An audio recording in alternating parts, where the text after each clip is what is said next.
This is a factual story. As I'm mouthing these words, two people walked in with an older man. Both of them clearly were fighting cancer somehow. Both had lost their hair. One of the ladies had a bonnet on, and they were barely moving in. Both walked by our table and gave me the most warm greeting, the warmest smile as a stranger. And he goes, "That's pretty freaking pathetic. You can't find anything in your life to be grateful for right now." And on the drive home, I'm not kidding you, I started to stack gratitude. I started to take inventory, because if you can find things to be grateful for in that space, man, is your life going to be rich when there really are external things to be grateful for.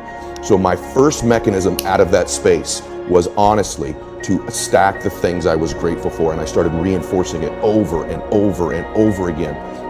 And what happens is there's this reticular activating system in our brains, right? And all of a sudden, because that's the messaging I was giving myself, all of a sudden, all these things start to come into my awareness that I'm grateful for. I start to magnetize to myself some people that I needed to find into my life, and that was the next layer. I started to see things to be grateful for. My health, my fitness, people who loved me. And what it is, it changed my state. When I stacked gratitude, I changed what I did in the morning, and I changed what I did in the evening. And so somehow by grabbing control of my morning and by grabbing control of my evening, I got some measure of control over the middle of my day. I was an out of control person back in those days, meaning this: I woke up worried, stressed, fearful, and I immediately start thinking about a bill I had to pay, something that was wrong, and I'm in a state of reaction to begin I'm talking within 6 minutes of waking up, 6 seconds. Most people listening to this, that's what they do. I said, I got to grab control of my morning, and I set up routines in my morning. Maybe they served me, maybe they didn't, but they were things I could deliver on doing for myself. And so not only did that give me control over the day, but I started to stack my self-confidence too. Self-confidence is really self-trust. So the first thing is, the people I know that are really happy are very self-aware. In fact, the best entrepreneurs I know are very self-aware. They're aware of their shortcomings, right? They want to improve them. They want to get to the next version of themselves all the time. And so for me, self-confidence comes because I didn't have it. And I think anytime you meet somebody like yourself or myself who might now appear self-confident, it's because I really had to find tools and resources, because I was so insecure and shy and introverted. So I had to find techniques and resources to build that up in me.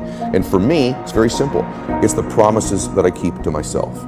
If I have a habit over and over of beginning to stack one on top of the other, of keeping promises I make to me, not other people. In other words, the minute you begin to get external in your life, worrying about what other people think about you, right? You've lost all control, and it never fills you up. And people's admiration, people's gratitude towards you will never fill you up. It's your own inside. And so for me, self-confidence comes from keeping the promises I make to myself, and the other part of it is being aware I'm doing it.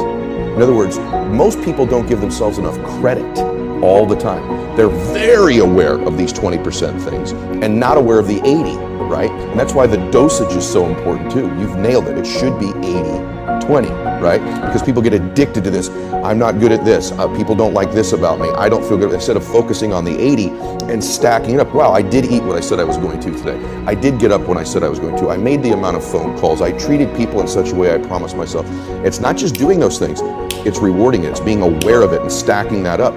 When I work with athletes, the successful athletes I work with, when they're in a slump, it's never that they can't hit a ball anymore or make a shot or swing a golf club. They've lost their self-confidence. Somewhere along the way, they've lost the ability to focus on the things they are great at and stacking those promises they make to themselves. And the way I get them to break their slump is not correcting their swing or getting them positive.